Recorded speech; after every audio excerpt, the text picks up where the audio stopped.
नमस्कार, मैं हूं टीना और जननायक में आप सबका स्वागत है। कोटा शहर हो या ग्रामीण इलाके, सांप के निकलने की घटनाएं आम बात हो गई है। आखिर इन सांपों के बाहर आने की वजह क्या है, आज हम आपको बता देते हैं।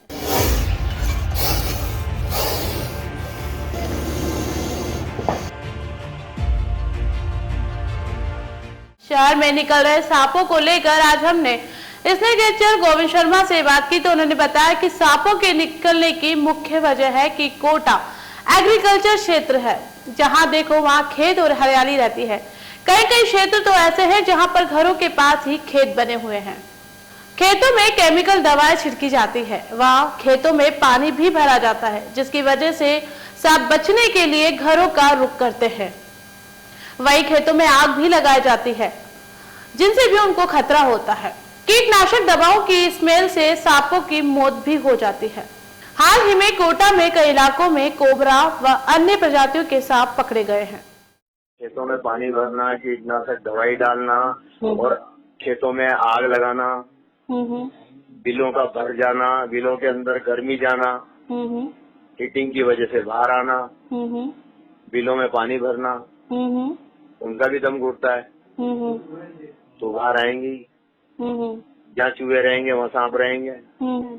ये एक रेंगने वाला रेप्टाइल है और ये गलती से ये है कि हमारे घरों में आ जाते हैं और हम लोग इनको मार देते हैं। हमारा कहने का मतलब यही है कि इनको भी बख्शो, आपकी भी जान बचेगी। आप इनको पकड़ो अगर पकड़ने वाले हैं तो, और आप धीरे धीरे डंडे से उसको बाहर निकाल सकते हो जूते पहन के, क्योंकि जूते पहन के रखोगे तो आपके ऊपर कोई बाइट नहीं हुई। कुछ दिन पहले ही भीमपुरा गांव में रहने वाले बाबूलाल के सोफे पर भारी भरकम कोबरा छुपकर बैठा हुआ था। जैसे ही बाबूलाल मेघवाल अपने घर पर सोफे पर जाकर बैठने लगे तो पहले से बैठे कोबरे ने फुंकार मारी तो उनका कलेजा मुंह को आ गया। कोबरे को देखकर वह अपनी जान बचाने के लिए घर से बाहर भागे तो घर के लोगों के बीच अफरा तफरी मच गई। हालांकि सांप को निकालने के लिए काफी मशक्कत की गई, लेकिन सांप सोफे के अंदर कहीं ऐसी जगह पर छुप गया था जहां से उसे निकालना काफी मुश्किल था। आखिरकार सोफे को फाड़कर उसमें से सांप को निकाला गया तो देखा उसके अंदर करीबन 5 फीट लंबा कोबरा था, जिसे देखकर सभी के होश उड़ गए।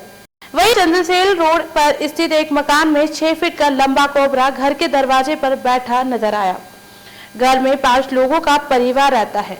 जैसे ही घर के लोगों ने दरवाजा खोला तो देखा कि घर के बाहर नाग देवता बैठे थे, जिसे देखकर लोगों के होश ठंडे हो गए। लोगों ने उसे पकड़ने के लिए स्नेचर गोविंद शर्मा को सूचना दी। सूचना मिलने के बाद गोविंद शर्मा मौके पर पहुंचे और उन्होंने 20 मिनट के अंदर कोबरे को पकड़कर पास के जंगलों में छोड़ दिया। कॉलोनी के अंदर एक कोबरा देखा गया, जो काला तालाब वाला रोड है वहाँ पे जाके देखा तो 6 फीट लंबा कोबरा उनकी सीढ़ियों से होता हुआ उनके दरवाजे पे जाके बैठ गया और वो कम से कम काफ़ी मोटा कोबरा प्रजाति का सांप था। लाडपुरा की रेंज थी, जंगल का एरिया था। उस एरिया में मैंने उसको तुरंत हाथों हाथ पकड़ के रिलीज कर दिया। हालांकि सांपों को लेकर लोगों के मन में काफी भ्रांतियां भी देखी जाती है। कुछ लोग सांपों को अपने पितृदेव मानकर उनकी पूजा भी करते हैं। हाल ही में एक वीडियो भी सामने आया था जिसमें एक महिला ने सांप को अपना बेटा बताकर उसे गले से लगा लिया था। स्नेचर गोविंद शर्मा ने बताया कि कोटा में 4 ही प्रकार के सांप जहरीले होते हैं, जिनमें कोबरा मुख्य रूप से घातक होता है। सांप की अन्य प्रजातियां भी होती है, जैसे सैनगोवा, कॉनिकस, वाटर स्नेक, रेड स्नेक सहित कई ऐसे सांप होते हैं जो जहरीले नहीं होते हैं। उन्होंने बताया कि पिछले 10 से 15 साल से वह सांपों को पकड़ने का काम कर रहे हैं। जैसे ही लोगों के घरों में सांप आते थे तो वैसे ही लोग उन्हें मारने के लिए दौड़ पड़ते हैं। उनको देखकर उनके मन में सांपों को बचाने की जिज्ञासा उत्पन्न हुई और उन्होंने सांप पकड़ने का काम शुरू कर दिया। हालांकि गोविंद शर्मा नगर निगम में संविदा पर गोताखोरी का काम करते हैं। तो आप मेरे साथ देख रहे हैं जननायक, देखते रहिए जननायक और पढ़ते रहिए जननायक। और अभी तक आपने हमारा चैनल सब्सक्राइब नहीं किया है तो कर ले, ताकि आने वाली हर खबर आप तक सबसे पहले पहुंच जाए। नमस्कार।